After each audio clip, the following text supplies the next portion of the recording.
सभापती महाशय, शाहीरकर विष्णू सूर्या वाघ म्हणतात,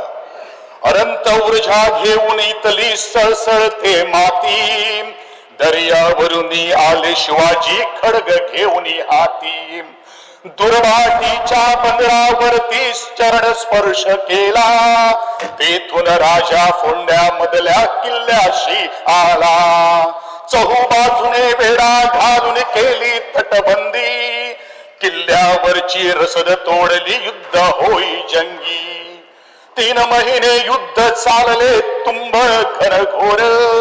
हळूहळू ओसरू लागला मोहम्मद खाचा जोर, तशात पाऊस सुरू झाला असा धुवाधार, होऊन बिजली शिवरायांची तळपे तलपार, होऊन बिजली शिवरायांची तळपे तलवार. होय सभापती महाशय.